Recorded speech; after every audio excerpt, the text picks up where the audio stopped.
Welcome to another episode of Holistic Health Habits, the podcast where we explore the latest and greatest in holistic health practices. I'm your host, Surani Fernando, and today we have a very special guest with us, Ian Craig. Ian Craig is the founder of the Center of Integrative Sports Nutrition. He's a pioneer in the field of sports nutrition, combining integrative and holistic approaches to optimize athletic performance and overall well-being. Welcome to the show, Ian. Thanks a lot for having me, Surani. It's a pleasure to be here. Great. So let's get straight into it. Firstly, I'm curious about your background. Can you tell us a little bit about, your own journey into the nutrition world and how that sort of evolved into where you're at today? Sure. I started off fascinated with the athletic body or the moving body. I was a middle distance track athlete myself, so I was always pursuing what do we need to do to have a better functioning body. So that took me into exercise physiology, which I did up to master's degree in the 1990s. And then gradually I got into nutrition. Nutrition before it had been about calories and macronutrients and so on, and I didn't find it that interesting. But I found functional medicine and nutritional therapy in the early 2000s and took on another degree in nutritional therapy. And that's when I started understanding the integrative view of the body and how we need to nourish the body, not just provide enough fuel for exercise, but to nourish every single cell and organ system that we have. So that basically set about my path. When I thought I was having a career change in direction from, I was a exercise physiologist and strength and conditioning specialist, and I was suddenly in nutrition. But then I started pulling the two areas together to create an interest that I now call integrative sport and exercise nutrition. Yeah. So you say that it was sort of a different path that you took in terms of, incorporating the nutrition aspect or putting those two together. So I was just curious because for me, it seems like a natural combination, putting exercise with, nutrition. But, I was curious about the traditional path that's taken that doesn't include the nutrition. So within my undergraduate and postgraduate training, I did study nutrition as part of that, but it was done in a very quantitative way. It's like, okay, how many calories does an athlete need? How many grams of carbohydrate, fat, and protein? And these are all relevant questions, but they're not the only thing we need to be considering. And even today, we're still very macro focused, as I call it. It's the quantities of food. But if, for example, you're eating, let's say you've got a recommendation from a sports nutritionist that you need so many grams of carbohydrate every day. And in order to do that, you're eating lots of bread, pasta, rice, potatoes, bagels, you name it, without discernment for quality. What is that doing to the gut health? And if the gut health is not optimal, you're actually decreasing the diversity of the microbiome, for example, and creating inflammation in the process. That's ultimately going to have a negative consequence on the body, even though you're following these guidelines for fuel. Yeah. When we turn it around and actually look from a nourishing perspective, which we do for looking at body systems health first, then we can look at food as medicine, food as nourishment, food as vibration, and not just fuel like putting petrol in a car engine. Okay. And so what are some of those, putting that into practice where you're going more for the nourishment rather than just, the feeding? What would be some, so that's sort of where we get into the holistic principles. If, for example, with the carb loading element for some athletes, what would be the advice that you give them? So If we're talking about, let's say marathon runners who have traditionally always carb loaded, because what's understood is that we all have carb storage. We store glycogen in the liver and in the muscles, but generally not enough in itself to see you through a marathon or something, some kind of hard endurance activity of that duration. So we need to carb load. That's never changed. Although the recommendations around carb loading are a little bit softer. It used to be in the 1980s, 1990s, you would do a carb depletion with heavy exercise and a low carb diet for a few days, and then a super carb sort of compensation type intake. That's quite harsh, and not many people can, be healthy and thrive on that kind of protocol. Nowadays, it's sort of recognized, you just sort of push your carbohydrate intake up a bit. But below that, below the quantities, we need to look at quality. If it's just eat more bread to get the carbs in, that could have a negative consequence on inflammatory response through the body. Yeah. Whereas we can be looking at the person and what makes them tick. An example, not on the carb thing, one of my clients I've been working with, he's had progressively more gastrointestinal distress of recent months while his training volume has been increasing. So I've been coaching him and sort of supporting him on the nutrition. And I asked him recently to just kind of give me a couple of days of sample eating. And I saw that he was having maybe 2 glasses of milk each day, which was a new thing. And I said, oh, just try knocking the milk out for a couple of weeks and see what happens. And I got an email last Friday. I can't believe it. I took the milk out for about 2 weeks. And then today I had a cup of tea with milk in it. And within 5 minutes, I was running to the toilet. Wow. I wonder why he just added milk. I mean, that seems a bit random to add 2 glasses of milk into your diet randomly, but But if you do some Googling, doctor Googling, I mean, milk is very good for protein.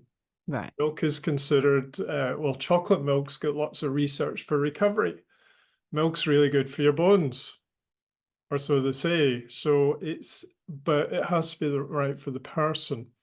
His Yeah. immune system's built up a sensitivity to the amount of milk that he's been having while he's been under the heavy load of the exercise.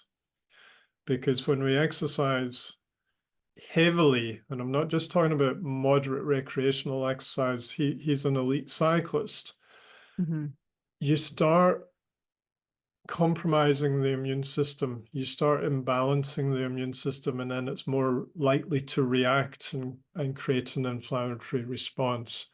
Right. And then something that might have a mild sensitivity in normal situations, if he was just doing moderate exercise, that he might not notice.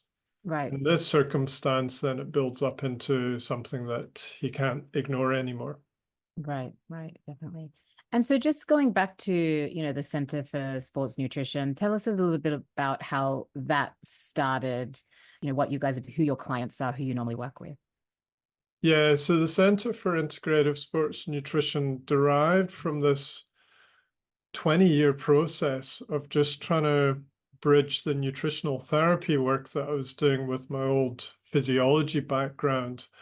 And initially, I started with I created a master's degree module for the Center for Nutrition Education and Lifestyle Management that I used to work for. And then I did a few short courses for a publishing company, which sounds a bit random, but they also do, they hosted the Functional Sports Nutrition magazine that I used to edit, and they also do conferences. So we did conferences and a few activities. But by 2018, I wanted to do my own thing. So I created the Center for Integrative Sports Nutrition. At the time, I was living in South Africa, so it was 3 flights per year into London to host 3 different modules. And it went really well.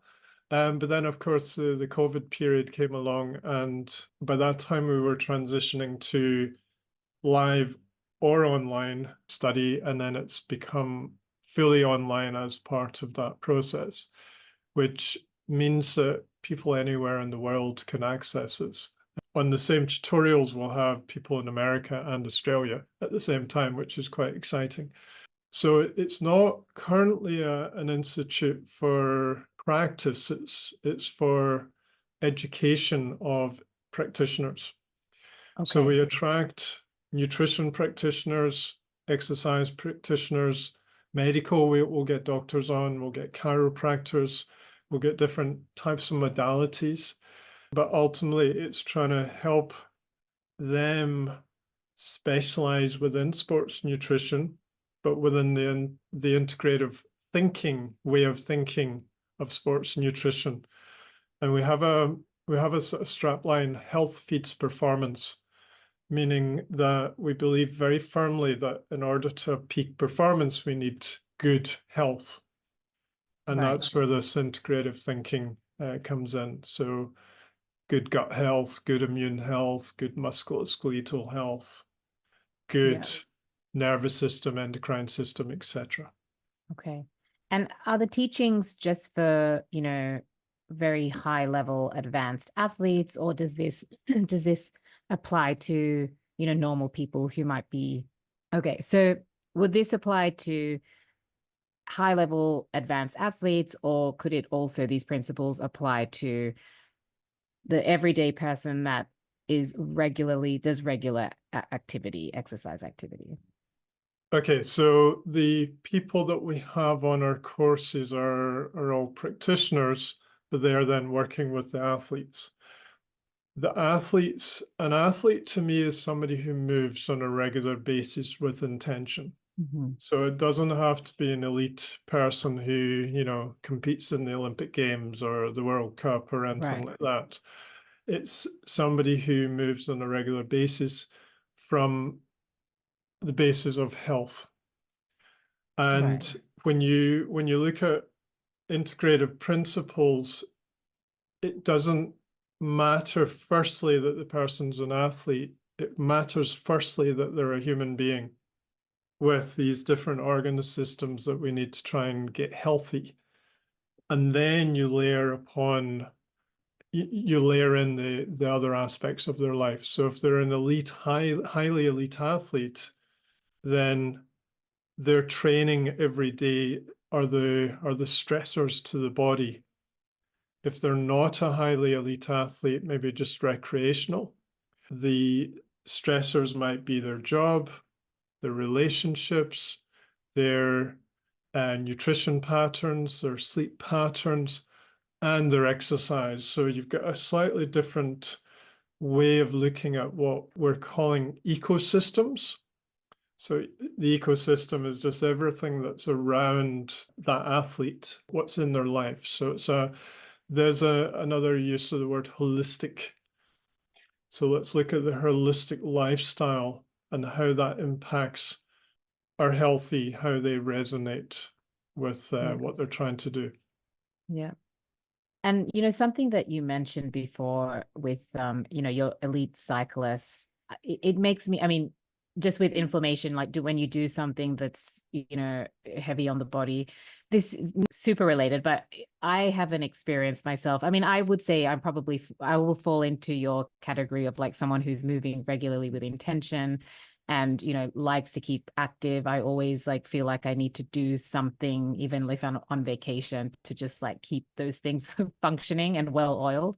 But I did go through a period of like 1 month. I joined this thing called ClassPass, which allows you to do all these different boutique fitness classes, very high intensity classes. I did pair that with some yoga and Pilates and things like that. Wasn't really thinking about my nutrition at all, just regularly, just keeping the same thing, eating relatively healthy. But I just noticed that my body was so inflamed. It just felt just very like irritable. I started to gain weight. It didn't, I mean, I obviously was maybe gaining muscle, but it didn't look like that. It just looked like fat. And then when I stopped doing those heavy routines, probably wasn't getting enough sleep, because some of those classes were pretty early. I deflated after when I stopped doing that. So what would you say in that situation? Like, what's your just high level analysis of that situation of just like exercising a lot, probably burning a lot of calories more than I would usually, but then just like sort of ballooning? So that's a really good example, Surani, of the types of recreational athletes I used to see a lot of in Johannesburg. So Johannesburg, where I used to live, it's almost like London on steroids. They're still chasing, they've still got the gold rush going on in Johannesburg. So I saw a lot of stressed out individuals who were trying to train really hard on top of a very cluttered lifestyle. So they'd compromise on their sleep. They didn't have time to feed themselves properly, but they were getting in early morning training sessions. They'd be working stressful jobs. They had family commitments, etc., etc. And what you've described is a bit of a paradox when you look at sports nutrition theory, or even just body composition or weight management theory. We all think that we burn more calories than we consume and then we lose weight. Right. We do the opposite, then we gain weight. But the human body is a lot more complex than that very, very simplistic equation.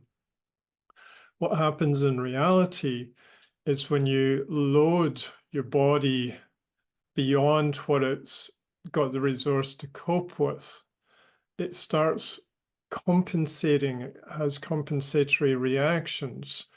You'll be living on high stress hormones, so cortisol and adrenaline, Right. which have a very large effect on body composition.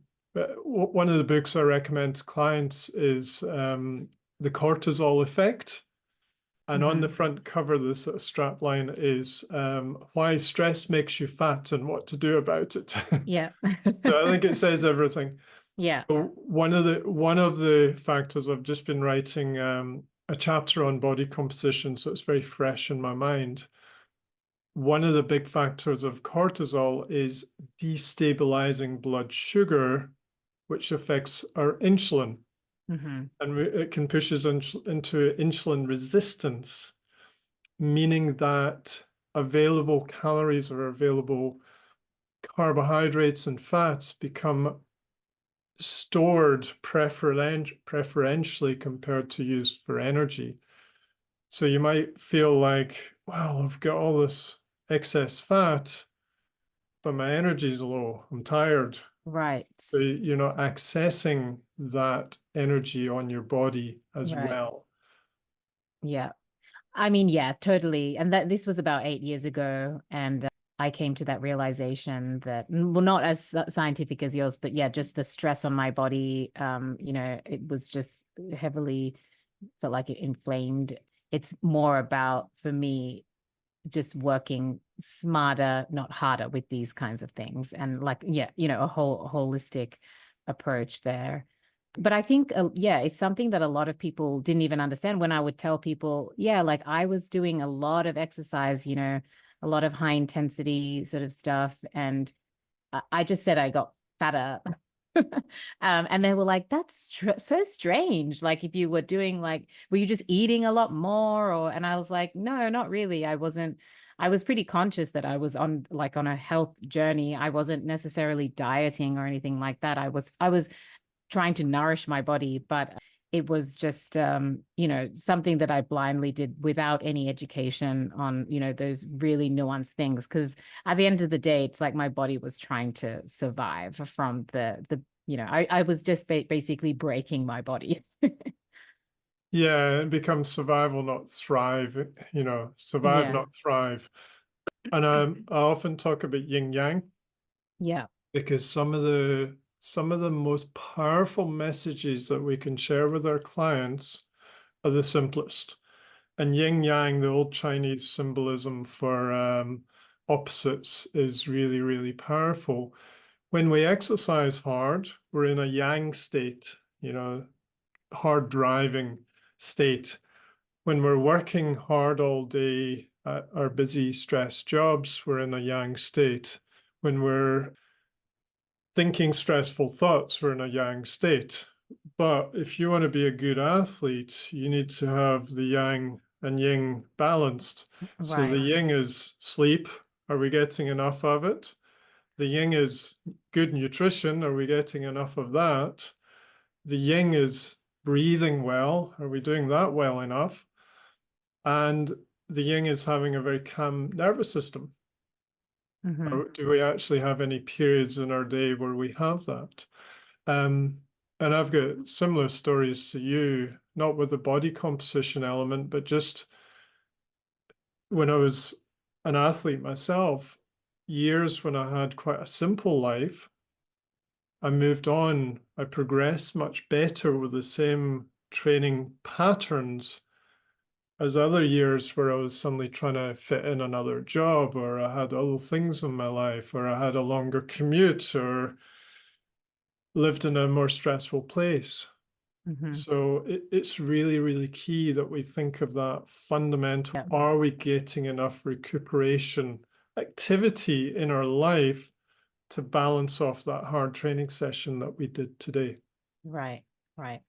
And how important in your practice is the protein macronutrient, compared to the others? And, that seems to be with athletes, you go to sports nutrition shops and there's like lots of different nutrients, but protein seems to be a big one. And I recently sort of delved into this space, thinking, okay, for my body, I probably am not eating enough protein in my diet, but let's go and see what I can supplement with a clean protein. And I was pretty shocked to see how much protein supplements are out there that have like a lot of sugar in them, a lot of chemicals in them. Like they're just not like clean. That what you were saying, with the gut health, you've got to take care of that as well. So I'm curious what you recommend for your clients that you see that might need that extra protein. Okay, so very good question. Thank you. So all of the macronutrients are very important, but protein, especially tends to be underestimated in the endurance fraternity and then overestimated in the strength and power fraternity. Mm-hmm. But essentially, whatever your exercise is, if hard enough and intensive enough on the body, we need good protein for recuperation. We also need protein for every other function in our body, including immune cells and endocrine cells and neurotransmitters. So it's a fundamental. The numbers that are bandied about tend to be about 1.6 grams of protein per kilo body mass per day. Some will go up to about 2, and then you'll get your strength and power athletes sometimes going up to 3 for a short period. So some of them really go quite high. It's recommended that we get most of it from our diet, but if we have athletes with high requirements or a busy life and not enough time to sit down and have a proper lunch, breakfast, lunch, dinner scenario, the protein powders are a really good contribution. So I always look into the health market rather than the sports market when I recommend supplements. So I still like whey protein. We're in an era of plant-based protein, so pea and brown rice and hemp and all these derivatives, which I think have their place as well. I'm still a fan of whey unless you have a particular strong dairy sensitivity. Right.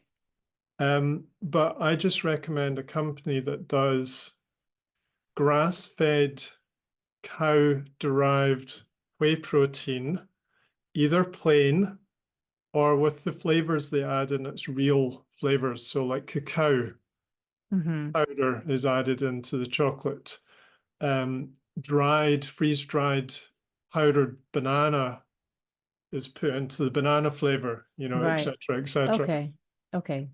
And they won't taste very sweet when you mix them, but you can add in a bit of honey or something if you want Right. to do that, or you can Yeah. turn it into a smoothie.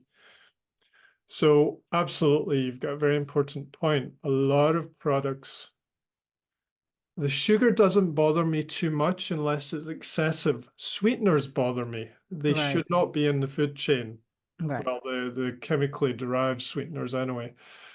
And then you get emulsifiers and you get stabilizers and you get colors and you get preservatives and flavorants.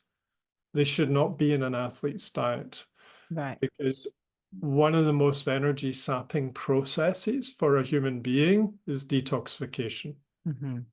So we all need it.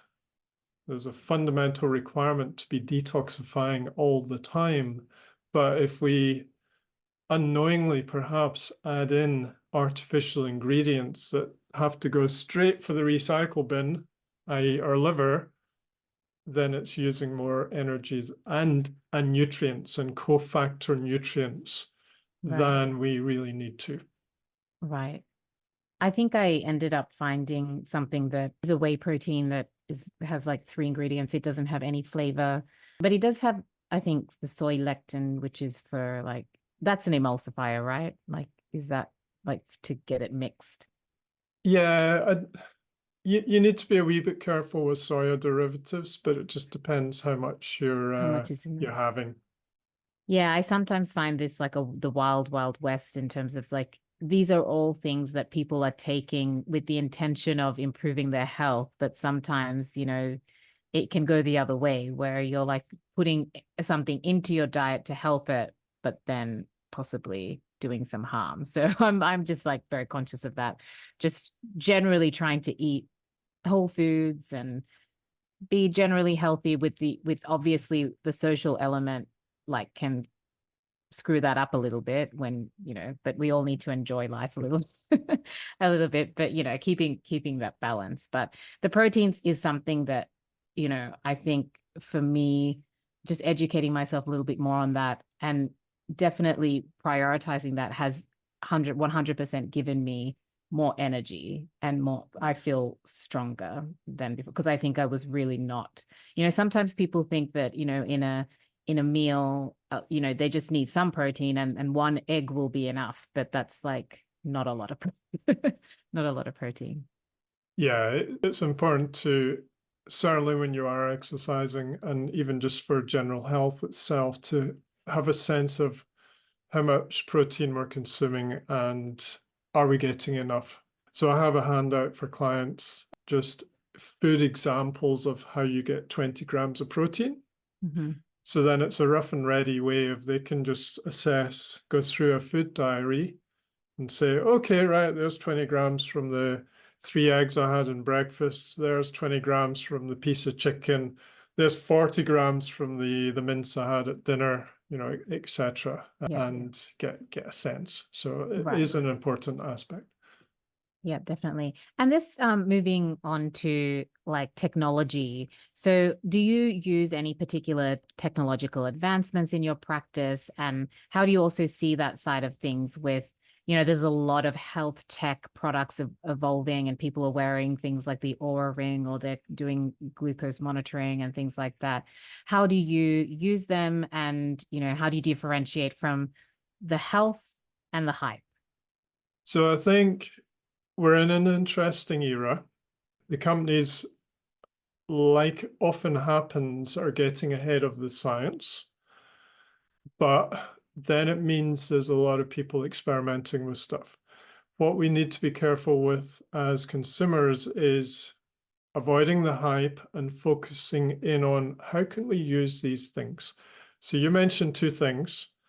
The Aura Ring, which is one of the methodologies for heart rate variability.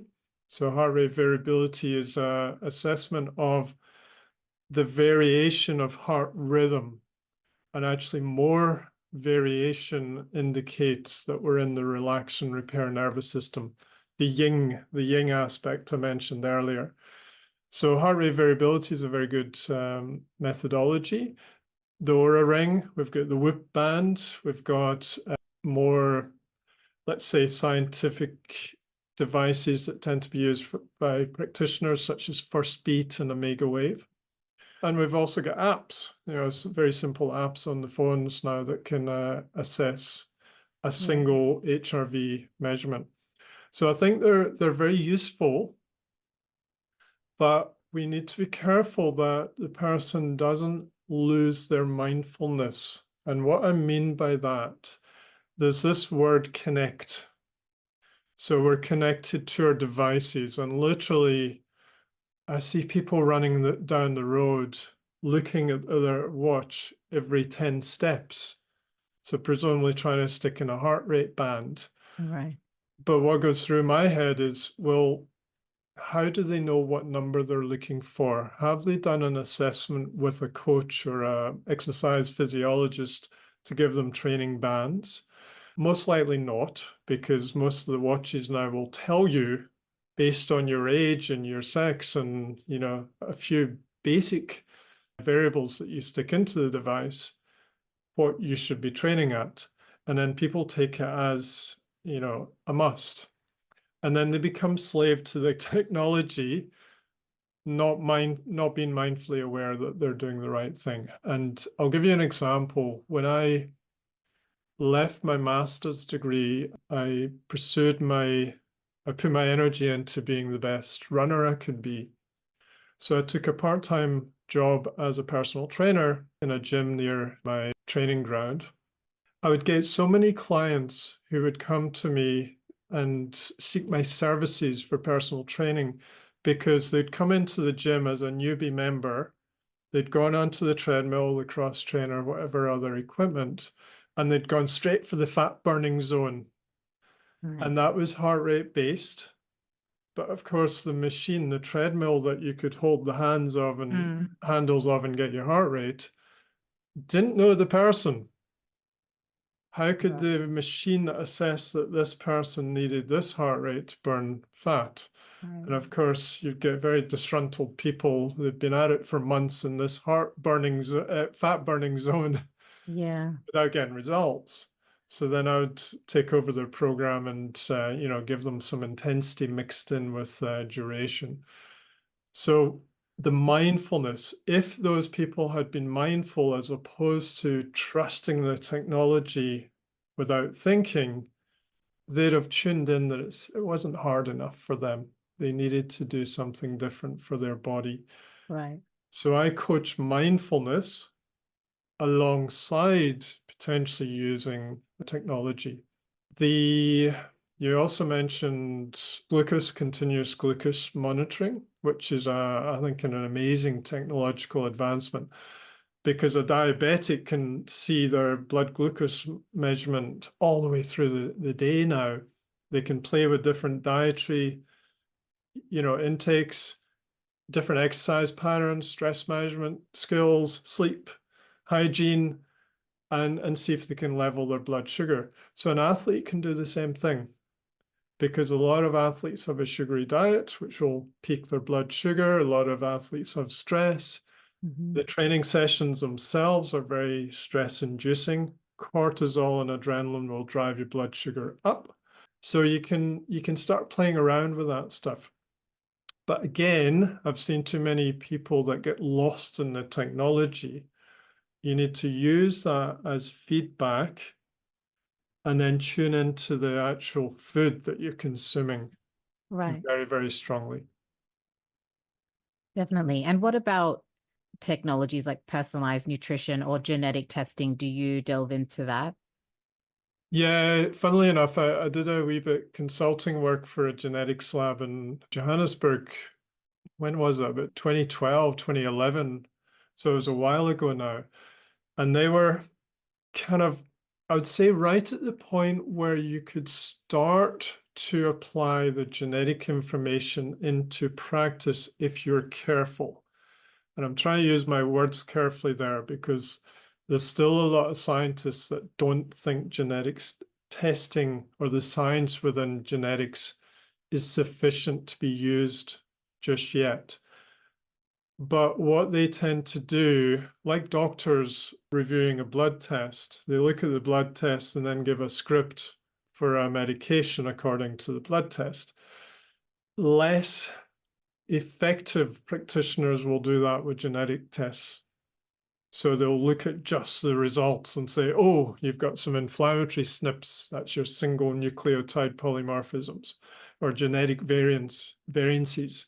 You get SNPs for inflammation. Oh, we need to get you onto ginger and turmeric and so on. But actually, there are only 3 SNPs on that actual test. And science so far has looked at 10 or 20 or 30 of them. We need to be careful with that, because that doesn't represent everything in that person's body. Yeah. So we need to also be doing a very, very good health history when you first work with a client.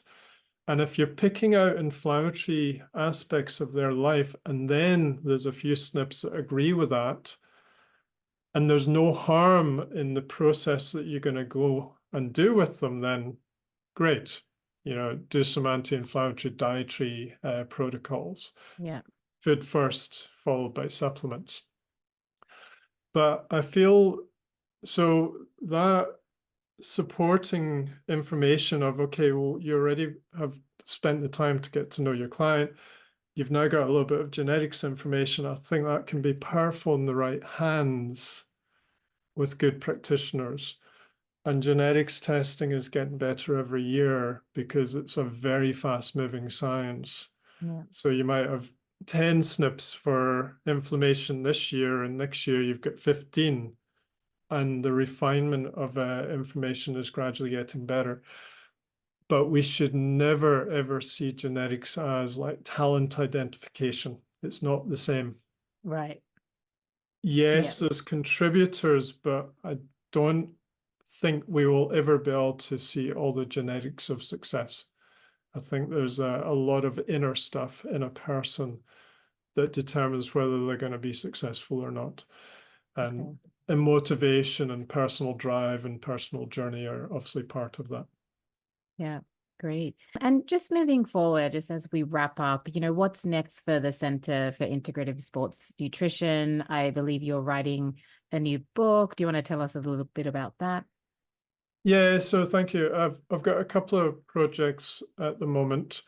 One is I'm writing the textbook of integrative sport and exercise nutrition. And I'm doing that with Professor Justin Roberts at Anglia Ruskin University. So a bridging approach between science, he's the academic, and practice, I'm the practitioner. Mm-hmm. We're bringing in various contributors to try and bring that to life in all of the chapters. So that's going to be out hopefully in early 2025 through Routledge. And then also within the Centre for Integrative Sports Nutrition, we've just set up a diploma, postgraduate diploma course. So that's going to be launched later this year as well. Okay, great. And then just finally, just for everyone listening, we've got the sports and health professionals listening, but also just everyone, everyday people that are sort of interested in this space. If there are people that are wanting to get into, more of a holistic approach to the exercise and nutrition, where you see, the people that have like the biggest challenges, what sort of top tips would you give if they're going to really, be mindfully getting into the space? Good question, right. Top tips. Top tips is know yourself. What are your weak spots? So as a striving athlete or a striving person just trying to be healthier and fitter with exercise, do you have any weak spots? Is it gut function? Is it recovery between exercise sessions? Are you getting inflammation or soreness in your muscles? You can then take that information and come back to your diet. Nourish your gut, things like vegetables and fruit and not too much man-made processed foods can help with inflammation. Looking at supplements that are powerful in certain ways. We've got lots of stuff that can nourish every body system in our body. Looking at your ecosystem. So where are all the stressors versus where are the things that help recovery? So that yin-yang perspective I gave earlier, we need to have the balance to the hard stuff. We can't just bulldoze through every single day, working hard, training hard, not eating properly and not sleeping enough, and expect that the body will cope. We're not machines. And even if we were, machines need oil changes. And then respect the mind. The mind is much, much more powerful than we think. And I'll just give one example. We're now in the era in science of recognizing that the mind or thoughts or processes affects the mitochondria. And the mitochondria are well known as the powerhouse energy producers in our cells. And every athlete wants to grow more mitochondria. Well, having lots of negative thoughts and emotions and what's been termed mental health problems in sport now will negatively affect your mitochondria. So we need to be nourishing the mind and the way we think in order to support every single process in the body. Yeah. Well, all very good tips and a very holistic approach there. Definitely taking on a lot of those principles into my own journey. So thanks, Ian, for that. Ian, it's been an absolute pleasure having you on the show. Thanks for coming on and sharing all of your insights. And I wish you all the best, with everything that you've got coming, your book and everything with the business. So for our listeners who want to learn more about Ian and his work, be sure to visit the Center for Integrative Sports Nutrition at intsportsnutrition.com. Thanks to everyone for tuning in to Holistic Health Habits. If you enjoyed this episode, please subscribe, rate, and leave a review. Stay tuned for more episodes where we continue to explore holistic approaches to health and wellness. Until next time, I'm Surani Fernando. Take care and stay healthy.